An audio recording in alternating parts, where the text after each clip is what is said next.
I'm going to talk to you about industrial organization today, empirical industrial organization. So what industrial organization is the study of market responses to changes, environmental changes or policy changes. And so I'm going to regard in this talk today a market as a collection of firms who sell competing products either to other firms or to consumers. The firms are going to be self-interested. They're interested in maximizing their own value. The complication of the outcome, complication is that the outcome from one firm's actions depends on what the other firms do. Okay? So if a change induces a firm to adjust its behavior, whether that adjustment is satisfactory to the firm or not is going to depend on how the other firms adjust it. Okay? And this process continues, the adjustment process continues, until, we assume it continues at least, until we reach what I call a rest point, which is a point where each firm is doing the best it can given what all the other firms are doing. Okay? So no firm has an incentive to change what it's doing. Okay? So if you think of a pricing equilibrium, which is a standard tool in industrial organization, we will fix the prices of all the other firms, and this firm will will increase its price. For every dollar it increases its price, it makes another dollar from the people who stay purchasing the product, and it loses the markup, the price minus marginal cost, from the people who leave because of the price increase. Okay? And the way prices are set in equilibrium is we balance those two things. We keep on increasing price until the loss from the people leaving just equates it. Okay? So it's a pretty simple concept. And it's been common to analyze, haven't got it quite straight. It's been common to analyze the effect of environmental changes in terms of this rest point. Okay? And most of what I'm going to talk about is going to be examples of using this rest point assumption. I wanted to say at the outset, however, nobody really believes we go from one equilibrium to another instantaneously. Okay? So there is an issue of what happens in the interim. We use the rest point assumption because we think firms will keep adjusting until they are at such a rest point, until they don't have an incentive to change. Okay? And they will stop adjusting when they don't have an incentive to change. So it makes sense. It's an obvious notion of equilibrium. However, the transition from one rest point to another is missed. Okay? And that leaves you without any knowledge of how long the transition will take or how desirable the actual transition path is. Okay? That's one thing wrong. The other thing that's wrong is there can be more than one rest point. Okay? And if I don't know the transition path, I don't know which rest point I would go to. So that is, if one firm does X, it might be optimal for me to do Y. But if the firm did X prime, it would be optimal for me to do something else. Okay? And they could both be rest points. So there's been a beginning of a literature to do the transition paths. If you learn, but we aren't that far in it yet, and I won't speak much about it today. Okay? But you should keep that in the back of your mind. If I have time at the end, I will come back to it. Okay, so just a brief history of the field. So if you took undergraduate courses, okay, you'd start out with the concept of perfect competition. Okay? In perfect competition, firms are price takers. They never get to set their own price. Okay? And in equilibrium, price equals marginal cost. Okay? So that's a standard notion that you get in undergraduate school. We in IO disregarded that almost immediately. Okay? There were two reasons. One was logical. It was, in most situations, there are some deviant situations, but in most situations, if price equals marginal cost, there's no profits. Okay? If there's no profits, there's no incentive to invest in developing the firm in the first place. So the whole thing is a little bit suspect. The other reason was, if you looked out in the world, there were very few markets that looked perfectly competitive. There were a few agricultural markets with small farmers dealing with, they were very small, didn't have any impact on price. And in fact, those markets tended to fail. The government tended to come in and have to subsidize them. So this was a non-starter. Okay. The big change started in the 1980s with theorists who took up the challenge of analyzing responses to changes in institutions or in oligopolistic markets where each firm knew its actions affected the profits of all the other firms. Okay? And what followed in industrial organization and in economics more generally was a revolution in the way markets were analyzed. Okay? There was no more perfect competition. There was a few people who stuck to it, but for the most part, we moved to different theory, game theory analysis of the situation. So the theory models, as theorists are, were very detailed, used different assumptions in different models, and came to very different conclusions depending on the assumptions used in the models. Okay? So it was useful in the sense that it taught us what could happen. Okay? But if it was not clear what actually would happen in a given situation. Okay? And this is how empirical industrial organization got started. All right. So our goal in doing this was to build frameworks that were rich enough that the data itself could determine what the assumptions were. Okay? So, and that would be different in different models because different industries look different. Okay? So the assumptions would have to be different, but the data perhaps could change. There were earlier attempts to do this by a fellow named Fathauer, who was also at Harvard, for production, and a person named Terence Gorman in Cambridge on demand systems. But they were the right idea, but difficult to use in a general sort of way.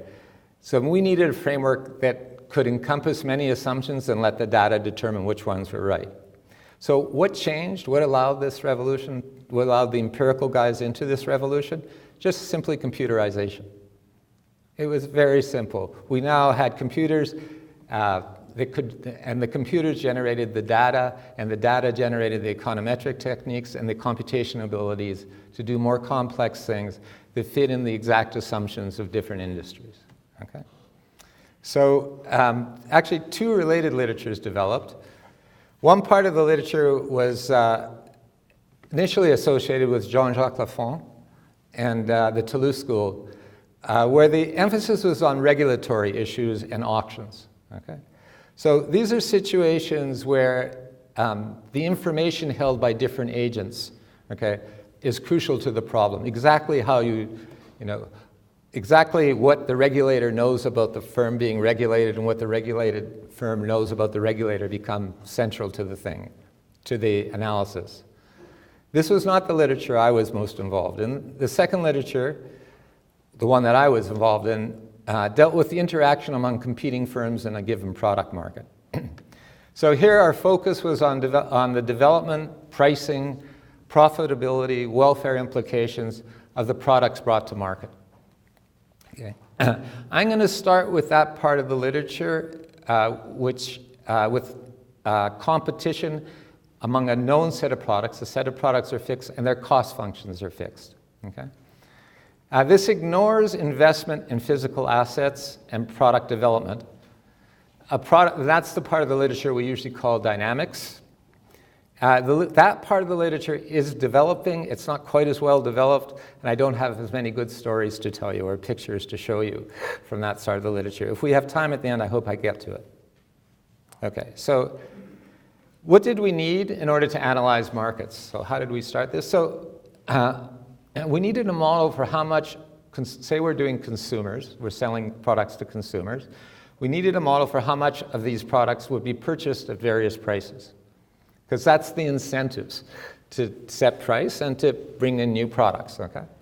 We needed a model for how much it cost to develop the products, or a production function, if you like. Okay? And we needed a model for how firms determine prices given demand and cost. So on this latter thing, I'm going to talk about two models. One is the Nash equilibrium I talked about before on prices, okay, where firms just increase their price until it's not profitable to do so, and everybody's doing the best they can, given the actions of everybody else. In these models, the firms are setting a take-it-or-leave-it price, okay? And consumers are either saying yes or no. You don't bargain with a firm, okay? That's one set of markets. It's a lot of markets, okay? There's another set of markets where there's a small number of agents on each side. So I know Gautam worked on hospitals. So there's hospitals and insurers, okay? Hospitals don't tell the insurers, you know, this is the price. The insurer will say, well, no, maybe we won't take that price, but if you give us a lower price, we'll take that price. So these are markets where there's bargaining, and a contract sets the division between the two. The contract sets the profit split between the two agents. Okay, and I'll come back to those kind of markets later on. I'll start with the retail markets. Okay, so how did we do this? Prior demand analysis had been very simple. You take the quantity demanded and you regress it, or you do the statistical analysis of it against prices. Okay, and that was the demand system. So when you were working in an industrial organization where there were competing products, okay, I needed the quantity on one side and the price of every product on the other side. When we have markets, a typical market will have 40 or 50 products, okay? So if you think of that, for every one of these equations, there's 50 coefficients, even if it's just linear, just simple, okay? And then there's 50 of those equations. That's 2,500 parameters. No data set will ever be able to estimate that. It was a non-starter for industrial organization, okay? The second thing that was wrong with that model of quantity against price is there was no way of predicting what a new good would generate. And in order to make product development decisions, I needed to know how many people, or I needed some perception of how many people would want this new good. And if you just did everything based on the past, there's just no way you could do that. Okay? So what happened? We changed from product space to characteristic space. Characteristic space is very simple. Every product is a bundle of different characteristics. So a car, there's a number of seats in a car, the size of the motor, the trunk size, all of that. Okay? And people have preferences on the characteristics. So if you're a big family, you want a large car. Okay? If you carry a lot of stuff, you want a large trunk or truck. Okay? And so now, if you do it that way, all I need to know is the distribution of preferences over these characteristics. I need the distribution of family size, the distribution of income, so I know how receptive they are to prices, and so on. But it doesn't depend at all on the number of products. Products, you're given a set of characteristics, you put it in, and you can figure out what the demand will be from those products. Okay? And then the demand of every individual, and then we just sum up. This is where computers come in. We sum up over the 100 million households, 120 million households in the United States. Just sum it, okay? And computers can do that instantaneously now, okay? So this model is this so-called Berry-Levinson-Pakes model that did that. It had the two things that it did differently than the literature is it aggregated over many consumers. It actually physically got a model for each consumer in the economy and then aggregated over the consumers. And it had to worry, especially in retail goods, it had to worry about unobserved characteristics. So we're not going to be able to put in every characteristic of the car. Is that clear? And the characteristics that are missing will be correlated with price. Because, a Mercedes might look just like a Pontiac might have a big motor in it, the big motor Mercedes and the Pontiac, but there's many little things in the Mercedes that are important to you, the reason that a Mercedes, and so those are the reasons that the Mercedes costs more. And they all go into the unobserved characteristic. So this is how we got around the demand problems. Okay? How have we done? In retail markets, we can easily check how well we've done. Remember the equilibrium notion I said when prices go up? So price, as I increase price, I get $1 from everybody, and I lose the markup on the people who leave. The people who leave are determined by the demand system. I increase price, and the demand system tells you how many people leave. Is that clear? So I can do a regression of price on marginal cost, so that's price minus marginal cost is the markup, okay? It is a markup, and it's going to be, you can show formally, mathematically, that it's going to be a function of this elasticity of demand, semi-elasticity of demand, that we get directly from the demand system. I'm going, what I did to illustrate this is I asked one of my students, who's now a professor at the University of Chicago, Tom Woolman. So he did a study of the bailout of GM and Chrysler, okay? And he estimated the demand system totally separately from the pricing equation, okay? So it was just done offline, okay?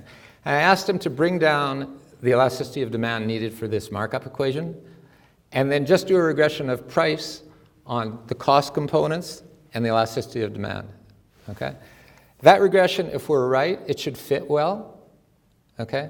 2, the coefficient on markup should be very close to 1, because it's supposed to be exactly 1, okay? There's statistical error. And now I'll show you the results, okay? So this is, whoa, that's not very good. Oh, there we go. So these are the results, okay? So you can see them. So this is price. These are components of costs of trucks, gross weight. These are types of cabs, and the wage rate. And here's the coefficient of markup. It's 0.92. That's the standard error. This is when I don't use time dummies, and this is when I do use time dummies. So if you looked in behavioral equations in the social sciences, you're never, I don't know one equation that's even close to this. Okay, this is a firm actually setting a price. Is that clear? And we're estimating if we put in time dummies, you get an R squared of 94. You're explaining 94% of the variance. Okay, and even if you don't put in the time dummies, you get 86% of the variance. It's interesting, by the way, that what we're missing really is the time dummies. This equation fits a little bit worse over time. It's sort of interesting. So if you look at the same product and look at its price over time and see how it fits, none of the characteristics change, okay, because it's the same product, okay? None of the cost characteristics. The only thing that changes is the markup, because now I'm competing with different firms every year, because there's new products that enter, products leave. Just that equation, just the markup term, explains about 60% of the variance in the change in prices over time, okay? For a time series thing, that's extraordinary, okay? So, it was already said, but because of this, because of the fit, and because it seems to predict very well, this demand system is used by many government agencies, many regulatory agencies, and in most economics it deals with markets. I'm going to look at 2 recent extensions to this demand system. One is moment inequalities, only because it's sort of policy relevant. And the other one is vertical markets, so I'll do one at a time. This one is from a paper by Kate Ho and myself. So what the goal of this paper was, this was about the time Obamacare was being discussed. And doctors were subject to 2 kinds of payments. Either they got paid a fee for every service they did, it's called fee for service, or they were capitated. What does capitated mean? Capitated means you get a certain amount of money, a purse of money for each patient, okay?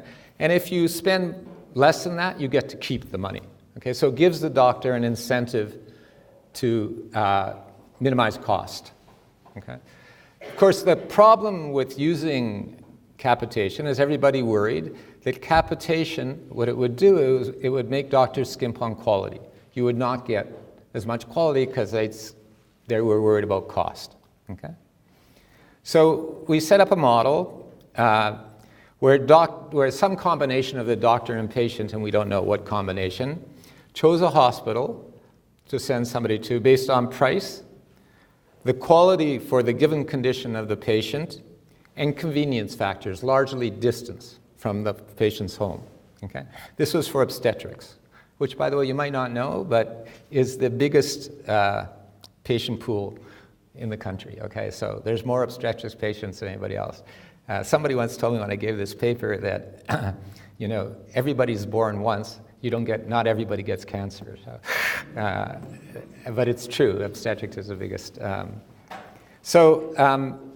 The quality perceptions had to be done very carefully because, a 25-year-old woman who doesn't have anything wrong with her is probably better off at the local neighborhood hospital than at the university hospital.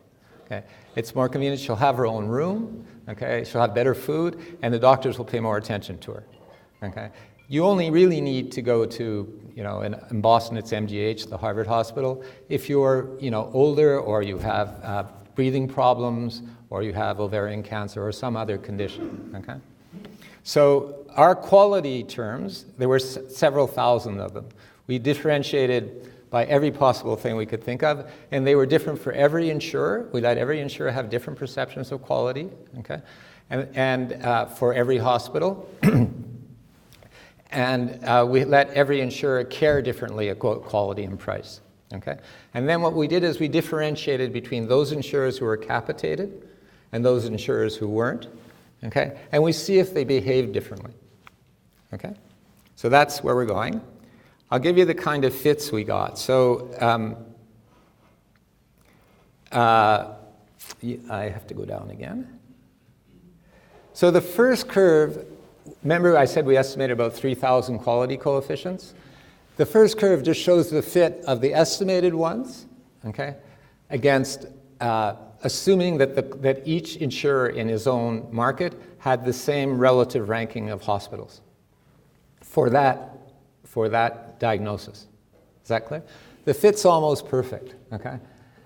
So we're going to assume that everybody values quality the same. And then in the one below, we went across markets and we let each insurer in different markets have the same relative ranking of quality and price.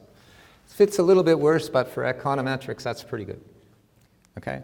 So let me show you the results. I'm going to go to the next page directly. I'll show you them. So these are the insurers. Pacific Care, the top row here, gives you the percent capitated of the five insurers. So Pacific Care has 0.97. It's 97% of its patients are capitated, 91% of 80, and so on. Okay. The second row gives you the price coefficient. You can see that the price coefficients follows the percent capitated exactly. Is that clear? Okay. So it's true. Capitated insurers send their patients to least costly hospitals. They react to price negatively. Okay. The next row gives you the quality rankings, how much weight you put on quality for the different insurers. Okay. So you can see that Pacific Care, it doesn't like price at all, but it likes quality a lot. And the quality ranking goes exactly the same way as the capitation, but just in the opposite sign. Okay? So now, if you look at the ratio of price coefficient to quality coefficient, it's constant. It's really constant. I mean, I bring these results because I very seldom get anything that looks like this. Okay? The thing that's different is that Pacific Care doesn't care about distance doesn't care about convenience. Okay? And if you go down, when you get to Blue Cross, it does care about convenience, 5 times as much. So what is this saying? It's saying, yeah, you're right. Okay? Doctors do care about, that are capitated, care about price more. They send people to less costly hospitals, but they don't sacrifice quality. They sacrifice convenience. They send people farther away, okay, or to some place out of the city, okay, or if for the same quality of care, and they give the same. And by the way, I should say, after we did this, we went out and got all the indicators of quality of care we could from the hospitals. This included, readmission of women, readmission of babies, the works. And we couldn't find one difference between the various insurers. Not one was significantly different for any of the insurers. There were 60 tests, okay? So, which backs up exactly this. So you might think that,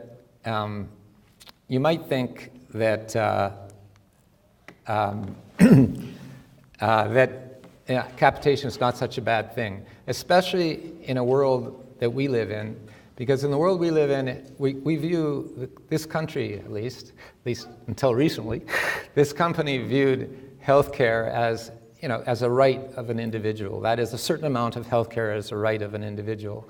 We're not trying to maximize the individual's utility. We're just trying to make sure that certain kinds of sicknesses are covered by our country, okay? So that's what Obamacare was about, okay? You don't really care about the patient. We're not trying to make it convenient for the patient, okay? What we're trying to do is make sure the patient gets enough health care, at least for certain conditions, okay? And this says that doing capitation might help you along the way there, okay? Okay, so let me go to another example. So I said one example of markets were retail markets. So now I'm going to talk about vertical markets. So these are the markets where there's a small number of agents interacting with each firm. Typically what happens in these markets, by the way, so I'll give you the healthcare example, but I'm going to actually use TV in a second. Okay, in the healthcare example, what happens is there's healthcare insurers. What they do is they go out and contract with a bunch of service providers, hospitals, medical groups, outpatient clinics, okay? Then they put it together into an insurance plan, okay, and market it downstream to consumers as an insurance plan, okay? That's what's going on, okay? So the top part of this, okay, with the interrelationship between the healthcare providers and the insurer are bargaining games. Okay, they're bargaining between and the bottom part is like a retail market, okay? So there are many markets like this. The healthcare market's one of them, but I'm going to talk now about the television market. Whoops. Oh, I'm going the wrong way. Okay, so this is also a market that has these two parts, okay? The telecasting industry, there's content providers on the various on the top, okay? That's CNN, Disney, RSN's regional sport networks are the most lucrative part of this network, by the way. They sell down to MVPDs, to cable providers, satellite providers, who then put this content in a tier and remarket that bundle to you as a tier, basic or expanded, whatever it is, okay? Good, that's what's going on. So what goes on in these markets? The revenue earned in these markets is the sales of the insurer or the MVPDs, the cable companies, okay, to consumers, okay? And the costs are the costs of the content providers to provide the content. Is that clear? So the bargaining, what it does is it takes those profits, by the contract from the bargaining, splits those profits between the content providers on the one side and the health insurers on the other. Okay, whatever that profit is, okay, it splits it, okay? In the downstream market, so that's a bargaining market. In the downstream market, we assume the standard retail market. That is, the insurers are competing with among each other for consumers, and are doing a Nash in prices equilibrium, just like I explained before. Okay, so I want to show you what goes wrong if you don't take this into account. Okay, this is an actual case. It was major. I use this example because everybody's interested in. Well, a lot of people are interested in Major League Baseball. What happens in Major League Baseball is the league defines each team's home television market. Okay, so these colored parts, they're the various home television markets. Okay, the in-market telecasts are assigned to the teams. So the teams make a deal with the local provider. In New York, it's MSG, In Boston, it's NBSN. Okay, and I don't know what the one in Arizona is. Probably should have looked it up. Okay, and they can sell the telecast rights to that regional firm. But if you're out of market, okay, the telecast rights are held by the league. Okay, so I'm the Yankees. Okay, I can sell in the New York market, but I can't sell my telecast in Florida. Okay, and there are a lot of New Yorkers in Florida. Okay, the only way if I'm in Florida, that I can access the Yankees is I have to buy the whole out-of-market bundle. Okay, and the out-of-market bundle is all games played in the States. Okay, this is modulus. There's a few games that are broadcast on TNT and that are national games. Okay, but if you want every game, you have to go here. Okay, so there was a case brought against Major League Baseball, the league, actually, and hockey also, where the plaintiffs characterized this arrangement as dividing up the market. Okay, so that's an antitrust violation. It's called collusion. Okay, you break up the market. You're not allowing your competitor to play in the same market. Okay, and the plaintiffs claimed that this conspiracy, collusive conspiracy, harmed all consumers that purchased the out-of-market bundle. Okay, and if it weren't there, they'd do better. They'd all do better. So in order to evaluate this in a court, what you have to do is you have to actually calculate the damages. Okay, so and the question is, how do you calculate the damages? Okay, so one side, which was the plaintiff's side, made the following assumptions. Okay, it said each RSN sets the price to consumers of its own product. So that's just not true. Okay, the RSNs, the regional sport networks sell to the cable operators, or the teams sell to the cable operators, who then market a whole bundle of things to the consumer. Is that clear? So the teams first have to bargain with the MVPDs, with the cable companies. Okay, so their costs are not just the telecast costs; they're the markups that also go to the teams. The teams also make some profits on this thing. Okay, so the real cost. So if you just did the teams selling straight to consumers, you'd think the costs were just the telecast costs. But no, they're not. They're the telecast cost plus the markup that goes to the team. Okay? And then the assumption was each RSN sells straight to the consumers. Okay? And actually, that's not true. What happens is the teams sell to the cable company, who then sells this tier of things to you. And even if the tier includes several baseball teams, okay, they'll price differently, because they know that if they increase their price a little bit, they'll lose the markup from the Yankees, okay? But some of those people will watch the Orioles, okay? And so they don't lose all the markup, and that forces the price higher up, okay? So, the other sides, MVP face higher costs. So the implication, when you did one side without the vertical market, was that prices went way down, okay? But they didn't have the right cost to consumers, and they didn't have this multi-product problem of marketing, okay? And so when you redid it, prices stayed just about where they were before, okay? There was no change in prices. Moreover, there would be costs to changing the whole network. And furthermore, if you did it the way that the plaintiffs claimed, you have to check afterwards in all these models where it really is an equilibrium. So, you can say, they'll still be, so the claim was there's still going to be an out-of-market bundle. But if you actually looked at the out-of-market bundles, now the Yankees had the incentive to just leave the bundle. Is that clear? And just market on their own to Florida and not be in the bundle at all. It was better for them not to be in the bundle and just charge for, okay? So the auto-market bundle would have lost also on that count, because the Yankees would not have been in it. So their price would have went up. So the reason I bring this is it's very important to know the institutions you're dealing with in any of these markets when you do this empirical type of study. Okay, so that's all I really have to say about this. So that was demand systems. I gave you the basic stuff moment inequalities, and vertical markets. The second component was cost functions. I don't know how I'm doing for time. I'm doing okay. Cost data are often proprietary. Firms don't like giving out cost data. Okay? You can see this very easy, when you think about big products. So, Boeing, if Boeing tells American Airlines how much, if Boeing lets us know how much it's sold, if Boeing let American Airlines tell you how much it costs for the airplane, it'd have a very bad bargaining position when it went to British Air.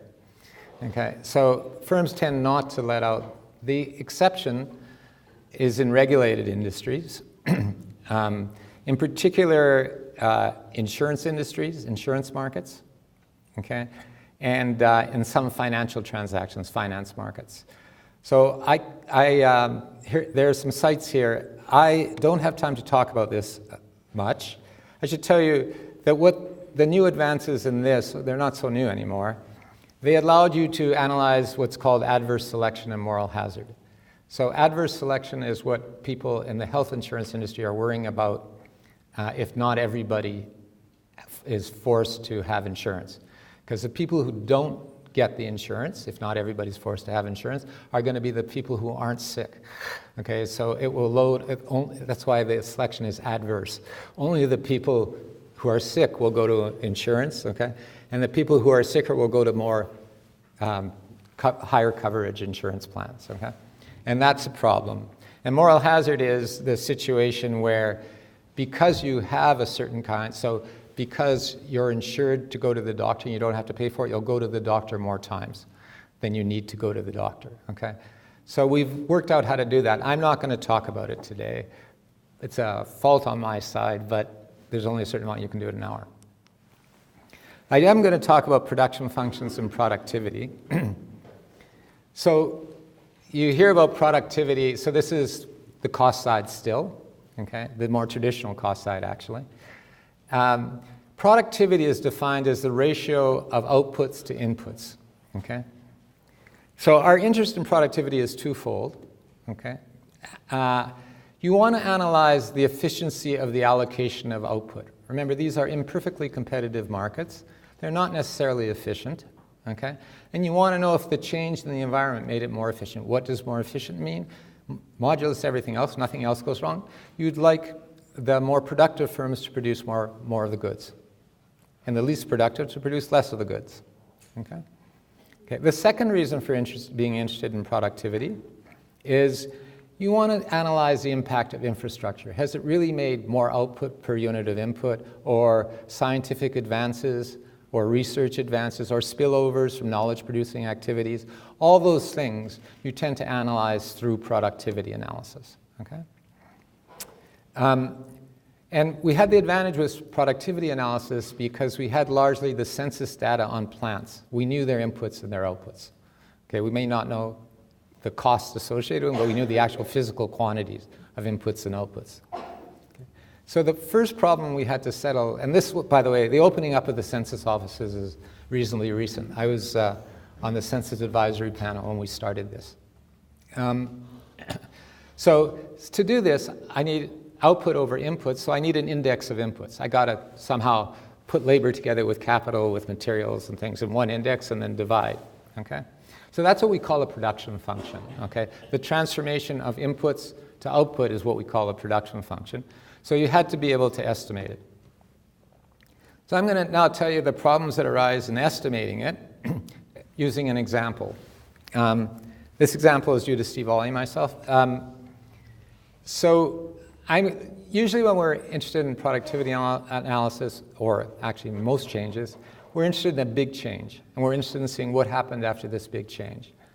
One of these big changes that we went back to analyze was the breakup of AT&T, American Telephone and Telegraph. I hope even the young guys heard of AT&T. AT&T was, among the biggest companies in the country. So it had been a monopoly in telephone services, okay, prior to this, because it owned the wires, the lines, and it didn't allow anybody else to connect to its own lines, and there was legal requirement that nobody could connect to these lines, okay? Moreover, it only bought its equipment from a wholly owned subsidiary called Western Electric. Okay? So, for various reasons, there was a court case about monopolization. Judge Green broke up AT&T into 7 Bell operating companies. Since then, they've changed around several times, okay? But it made it illegal for any of the operating companies to own an equipment manufacturer for exactly this reason, okay? They didn't want to force, they thought it was, it was inefficient to only buy from one type of firm, especially in an industry where things were changing so fast and different firms were doing different things. So immediately after the breakup, it was announced in 1982, it was known about in 1981. He announced it in 1982, Green, and in 1984 he said everything had to be done. That's it. Okay, there had to be 7 operating firms, no AT&T, and no Western Electric owned by any of these companies. Okay? So, there was immediate huge change in the number of plants. So we had the data from 1972 to 1987. 60% of the plants and 70% of the firms that were active in 1972 had exited by 1987, okay? And 80% of the plants that were there in 1987 hadn't been there in 1972. It was just a huge dramatic shift in this industry. Whole towns went under that Western Electric was in the middle of, and so on. Firms that were negatively affected left, okay? They exited. Okay, so Western Electric had all these old kinds of connecting equipments that nobody was going to buy anymore. Okay, because they now could go to Ericsson, Northern Telecom, and Hitachi and get computerized stuff. Okay, and these just closed. The whole thing closed. Employed 2,000-3,000 people. The whole town went under. Okay, so it was a very big deal in that period of time. Okay, so. Moreover, there were very diverse growth rates. So some of the firms it affected very negatively and left, okay? And among the firms that stayed, there were very diverse growth rates. So, Hitachi came in and Northern Telecom came in, and their plants just grew like crazy, okay? Because they had all the modern stuff, and they were going like crazy. Okay. So we now had to estimate this production function, which is output on one side, against inputs on the other. And there's this unobservable called productivity, which after I got the input coefficients, I was going to take the index, divide by output, and that was going to, and what would be left would be this unobservable that said firms with this amount, some firms with this much inputs did better than other firms with this much input. That was the residual, okay? Okay. So, the traditional way of studying this prior to the I/O guys coming in, was you do a balanced panel, okay?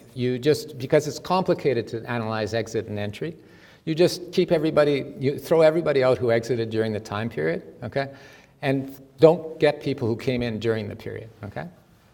So that's one problem. I'll show you just how bad that problem is in a second. And the second problem was, so we didn't want to do that. The reason we didn't want to do that was we thought that the guys who had affected negatively were exiting. Is that clear? So if you didn't account for that, you were going to look like everything looked great, okay? And then you also wanted to account for the changes in input demands, because the guys who were growing were also having their inputs grow. So it was hard to tell whether whether it was because of input growth or it was because of productivity growth that they were growing, okay? So the solution to this was to look for economic theory to tell you, who exits, okay, and what inputs they should buy, okay. So that's how the model worked. I'm going to show you some of the outputs of this model. Whoa, I always do this wrong. Okay, so I want just a couple of points about it, and then I'll get to the real results. So this is the balanced panel. There are 896 plant years in the balanced panel. If you go to the full sample, just keeping everybody, that stayed as long as they stayed and putting people in as soon as they come in, you triple the number of plant firms. And the 2/3 of guys you're missing here are not a random sample.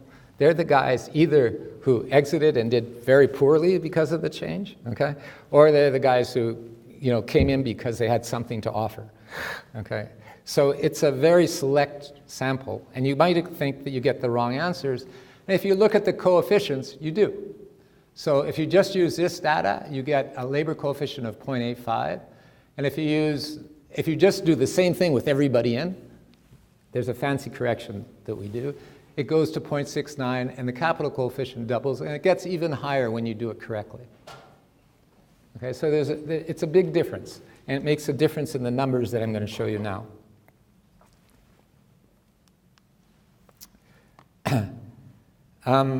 So one of the things we did then was we said, okay, so what happened to productivity? We now have the production function. I can divide output by input, okay? And I can ask what happened to aggregate productivity. And I can do something else also, because I have the microdata. I can ask why it happened. Did it happen because there was reallocation to more productive firms, or because just general productivity grew? Everybody's productivity grew, okay? So here's the aggregate productivity numbers. And you can see, starting here, this is when the changes started. So you can see at the beginning, when everybody was shutting down and people were entering, productivity actually went down, because there were lots of costs to the change, okay? If you took the balance panel, it went down less, of course, but it went down. Then it started growing again, 0.041, 0.032, 0.03, and so on, okay? And it grew significantly. These are significant rates of growth, okay? Of course, it didn't grow as much as the balance panel told you it would grow, because the guys who did poorly, the balance panel threw out, okay? You stayed in for a while, and then you went out as your productivity went down, and then you went out, so the balance panel didn't pick up those guys, okay? So the next question was, what were the causes of how did this productivity change do? So this is a simple mathematical formula. You can show this has to be true, that the change in productivity, the level of productivity is the level of productivity of the average firm plus the difference in the share of firms times the difference in their productivities. This is the difference between the productivity of firm I and the mean productivity. This is the difference between the share of firm I and the mean share. And the higher this is, the better the allocation, because it says that if share is high when productivity is high, for firms that productivity is high, we're doing the right thing, okay? And then the P bar T is the average. Okay, so here's the answers to that. It's a little bit interesting. So you can see what's going on. It's essentially all in the reallocation term. Okay, and so you could see it's the reallocation term that's getting better and better after. It was starting to get better, and then it had a little bit of trouble here when they were doing their they were adjusting, and then it goes back up again. And it's largely a result. This is the correlation between capital and productivity. It was negative. So the firms with the most capital had lower productivity in the initial period. This is Western Electric. Okay, this is what was going on. Okay, and this is gradually going away over time. Okay, so the productivity was negative, and we have various ways of showing this, but it's largely a result of a misallocation of capital in regulated industries. Okay, so and subsequent research replicated this for misallocation of capital in regulated industry in a number of places. This is not a full story for many reasons. Okay. There's a question of what happened to R&D. This is a very this is telecommunication equipment, okay? So it's very research intensive. I don't know a formal answer to this, but all indications are that both actually increased. So one of the arguments for AT&T, right, when they went to court, it was not that we're efficient, we're a monopoly. We're probably not doing everything right, okay? On the other hand, we've produced for you the best telecommunications system in the world. And if you break us up, it's going away. We had Bell Labs, okay, we have Western Electric, okay? It didn't go away. What can I say? I mean, but that, the judge would have to take that into serious consideration, not only the productivity stuff. The other part of this that has been advanced quite a bit lately is most data sets that do the productivity analysis have price times quantity as the the thing they're trying to explain, revenue. Is that clear? Really, what you would like, at least for some things, you would like quantity alone. So you saw in our pictures there that actually the aggregate productivity never increased. Okay? So this is telecommunication equipment. It's hard to believe that. What probably happened is that prices decreased because of competition, and product. So that will affect our the revenue measure of productivity. And you care about prices separately from quantities, okay? Because we care about consumers, and consumers pay prices, okay? So there's new work by Jan de Locker and his co-authors who actually make quite a bit of progress on this, okay? The revenue numbers are still pretty much the right numbers for the analysis of exit and investment decisions, but for analysis of welfare, you need to know what prices were, okay? If the reason productivity went up is because prices went up, that's a bad thing, okay? Okay. Another somewhat newer field is product repositioning. So let me explain what this is. The merger authorities in the United States and in Brussels and in the European Union, the typical way they analyze a merger is they try and predict how much prices will go up after the merger. If prices go up too much in a short period, okay, if they predict prices will go up too much in a short period, they're going to not allow the merger, okay? The difference, it's the same logic, by the way, that I gave you before. It's this simple logic. Before I merged, I increased my price by $1. I kept the people who stayed, and I lost the markup on the people who left. Now, I increase my price by $1. I don't lose all the markup of the people who left. Some of them go to my other product. Is that clear? So I will increase my price more. And that's the logic, and our models can compute an approximation to exactly what will happen, okay? That way, okay? What happened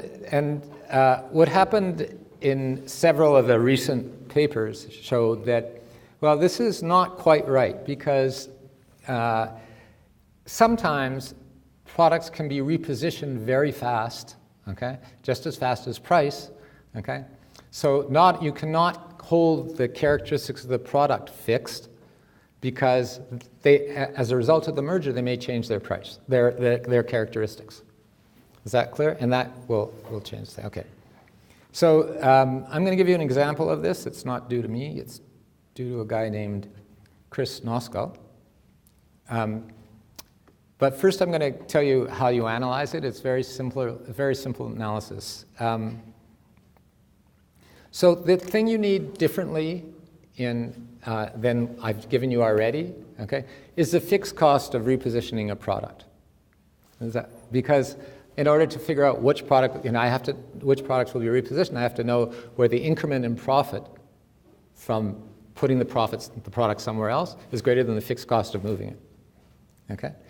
So using the tools that I've already discussed, we've figured out that we can now compute profits with the good, and profits with the good, or profits after removing the good, or making the good different. Is that clear? So if the good is put in, the incremental profits, the difference in profits, must be greater than the fixed cost. Otherwise, the firm would not put it in. And if the good is not put in that could have been put in, the increment in profit must be less than the fixed cost. Okay? Otherwise, it would have been put in. So that gives you bounds on the fixed cost. We can calculate these profit differences now with the tools I just showed you. Okay? So we can calculate what the profits would have been with this product and what the profits would have been without this product. Is that clear? We can then find out that's got to be greater than the fixed cost if the product was put in. Okay? And we can calculate the profits for one that wasn't put in. We can calculate the profits had it been put in, and the profits had it not been put in, which is the current state. And that's got to be less than the fixed cost. So we get bounds on the fixed cost that way, and we can proceed in that way. Do you know how long I go to? Can somebody tell me? 6:20. 6:20. Okay, so I'm going to skip a little bit. I just want to show you pictures, just to show you how quickly. So merger authorities don't take this into account yet. Okay, this is a movement towards dynamics, which I'm not going to have time to tell you. Okay, but I'm going to show you some pictures now. So in July of 2006, Intel started marketing the Core 2 Duo chip. Okay, this was a new chip. It was very important to the industry. Okay, well, wrong way. Okay, so these red dots and blue dots, these are qualities of chips, actually the inverse of the CPU, of the chips and the prices. Okay, the red dots are AMD, the blue dots are Intel. Okay, what I want you to see is that there's 7 chips between $600 and $1,000, and most of them are from AMD. Okay, in July of that same year, so 1 month later, okay, this is the pre-stuff. In July, Intel introduces the first Core 2 Duo. Okay, these are the light blue chips. Okay, AMD is still there, and Intel's still there. 3 months later, October, this is the picture. Okay, AMD isn't there at all. Intel took out all its medium chips and just left its big chips, and there were a couple of chips that were left over, but by the next month they were gone also. Okay, why did they do this? Because AMD could not compete with the Duo, and they emptied out the middle because now people had either they bought their really good chip, okay, whose price went through the roof, okay, or they had to buy a very lousy chip. Is that clear? And people who were in the middle, more people bought the good chip, and this is the reason Intel made money on the Core 2 Duo. Same thing he did. There was a talk of AMD Intel merging. So Tom did that also, and the result would be a huge product repositioning, exactly like this. Okay, they would kill the chips in the middle if they were owned by the same guys. Price would go up, and it would be very bad for consumers. If you were just doing the standard merger review and didn't consider product repositioning, you would miss all of this. Okay, I'll stop with one thing. We're still missing all the dynamics. Okay, that I haven't told you yet, but I guess that's for another lecture.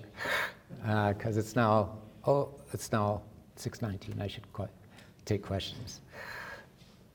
So, yeah, thank you for the talk. There's a lot of interesting stuff here. So I want to ask you about one part of it. So, a lot of what you talked about and a lot of this literature has to do with understanding the effects of government policies, antitrust, mergers, healthcare regulation, telecom regulation. One of the things I've noticed in the last few years is that a lot of economists are going into the business world and starting to use these tools. Speaking partly because one of my collaborators just went to Amazon and abandoned me, but and are using this stuff in the business world. But do you have any? So I guess just a couple questions related to that. Do you have any sense of how that changes how you might approach these problems if you're looking at it from the perspective of firms trying to advance their agenda using some of these tools? And I guess secondly, do you have any particular reaction to that one way or the other about that development? So it's true. Some of them are going to the business world, some of them are going to the government agencies. So, the Department of Justice in Brussels, the Competition Authority, and even, the Bureau of Labor Statistics hires more economists now. It is true that a lot are going to industry. Amazon's a very big outlier in this case. By the way, they have about 300, I think, now, PhD economists with them, some of them professors from various universities that you and I know. You have to ask yourself the question I don't think they're necessarily doing anything bad. I think the only thing, they're probably, increasing the efficiency of Amazon, okay, and hopefully discovering new ways to make it easier for consumers to use Amazon, okay? So there's nothing wrong with that. You can ask the question of whether it's going to hurt the research community. So, I've lost some of my students to this. But, I think this, I have a lot of faith in the research community, at least in my field. It's been so much fun for the guys doing this kind of stuff because new stuff has been developing that we really haven't had too much of a problem. It's true that people have gone to Amazon and eBay and the government offices, but they, they still show up at conferences and stuff. I'm not really averse to that, unless it's somebody I really want to work with. No. You're talking about perfect competition and how they were price takers and all that. And you're saying something that was all wrong. I don't know if I heard that wrong. You what? Was that a question? Yeah, I was just wondering about that. Sorry. I think it's all wrong. I don't know what to tell you. It's the wrong way to look at it. The more you look at the industry, the more institutional detail you need to know. You realize you need to know in order to understand what's going on. And I think one of the great things about industrial organization in the past 25 years is we've all been able to talk to people in the industry and get the institutions right, or the government, depending on what the issue was. And we do that all the time. Like my work with on healthcare, I only do it with healthcare economists. Hi. Earlier you briefly mentioned a world nuance in the healthcare industry, specifically regarding insurance. How do you think policy can better handle the situation and or kind of resolve from one that we're facing? That's a hard question. My honest thought, and it may be in Arizona this isn't the right thought, a single payer system with an ability to do more, but to buy more than that by individuals. So the way I look at this is very simple, which is I have a contractarian view of society, which is, we live in a society where if you have, not killed anybody, you abide by your duties, you have certain rights, and we've decided as a society, for whatever reason, that a minimal level of health care is part of that contract. Okay, and our goal is to provide it efficiently. Okay. And there is adverse selection, so I think it's a lot more efficient to provide it. Obamacare was a step in the right direction. It might not, I can tell you what I don't like about it also, but it was a step in the right direction. But I think a single payer system, which most of the countries in the world have, works much better. You don't have to start, and so there's an issue. I don't think, by the way, this is the money.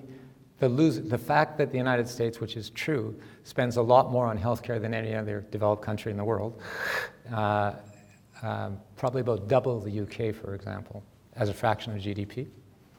I don't think it would get any worse. In fact, I think it would get better with a single payer system.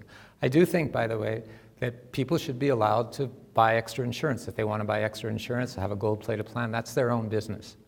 Our goal is only to provide a minimum level of insurance, and an easy way to do that is through a single payer plan. That's the way most countries do it. Thank you very much for your talk. There's been a lot of publicity in recent years about the declining rate of productivity. And I know from a few of my venture capital friends that it's not a widely shared opinion that in fact productivity is stagnating. The consensus among these people seems to be that the ways of measuring productivity haven't kept up with the improvements in products and the consumer surpluses created by the innovations. Does your work give you a perspective on this controversy? I think the truthful answer to what you asked is my work does not provide you a perspective on that controversy. I have an opinion, but it's not through my work. So I don't think we know the answer to that question. I do think that there are, we're not adequate at getting productivity through the internet, how the internet generated productivity increases or various other things. That has been a big issue in the government offices, by the way. They're trying to do stuff.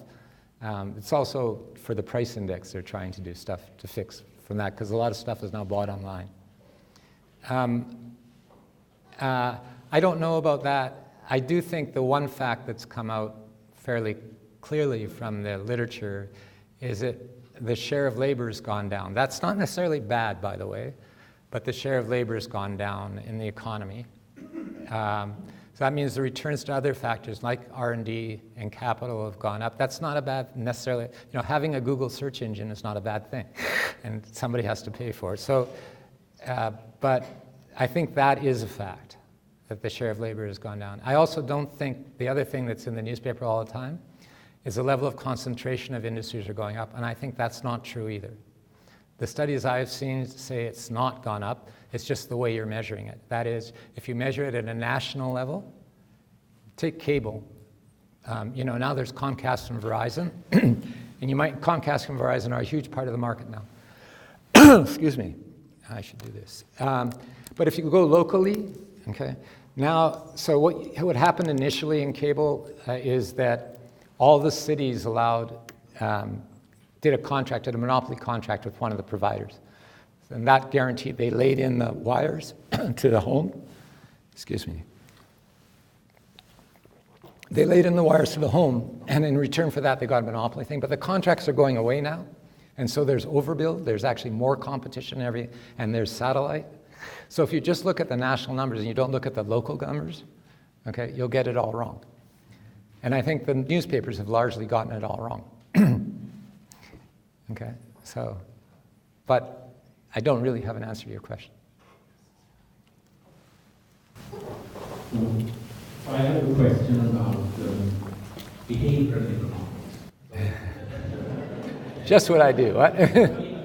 In recent years, many economists have argued that in order to get economic predictions right, we need to take into account the richer array of psychological aspects and economic conditions have done. So on both, how people optimize, whether they optimize, maybe they are found it to be rational and so forth. And it may also concern taking into account richer sort of motivation, maybe people are not depicted in a model as maximizing profit, and maybe other concerns come into play sometime. And I'm just curious about your view of to what extent it might be relevant in empirical industrial organization to take into account recent ideas in behavioral economics and about incorporating psychology. I think there are two sides to the answer. One is consumer behavior and one is firm behavior. For consumer behavior, I think you would, almost any behavioral story I've seen, almost any behavioral story anyway, I haven't seen that many, okay, I can put in a cost of computation and get the same answer. If you say it's because people don't want to spend their time computing stuff, it's just not worth it to them, and you have a way of putting that into our models, I'm happy with you. You do better, and there'll be a test. Do you do better or do you do worse? And if it does better, I'll use them tomorrow. I have nothing against it. There's nothing like that. For firm behavior, it's a little different. I never got to it, but I think one of the things that limits our analysis of dynamics is that to compute, dynamic equilibrium and get everything exactly right is virtually impossible. So the firms have to be doing something else, okay? Because, if I can't do it with the biggest supercomputer in the world, they can't do it in their heads when they're at home. I don't think the answer to this is to give up on rationality. I think the answer to this is to think very hard about how firms make decisions with a limited amount of information, okay, and a limited amount of computational ability. Now, if you call that behavioral, that's the way I would start, okay? If you call that behavioral, you can call it whatever you like. Actually, behavioral, a lot of Harvard is behavioral. And my reaction to my colleagues is, I thought I was writing down behavioral models since my thesis. I don't know why you guys so if you give me a better behavioral model than I'm using now, I'm happy to use it. But you have to show me it works on real data, not on experiments where, there's 30 students that are playing like they're the stock market. I want to know with people who play on the stock. I want to know for mutual funds. All right. I think we have reached the end here. And I want Good. to thank Ariel again.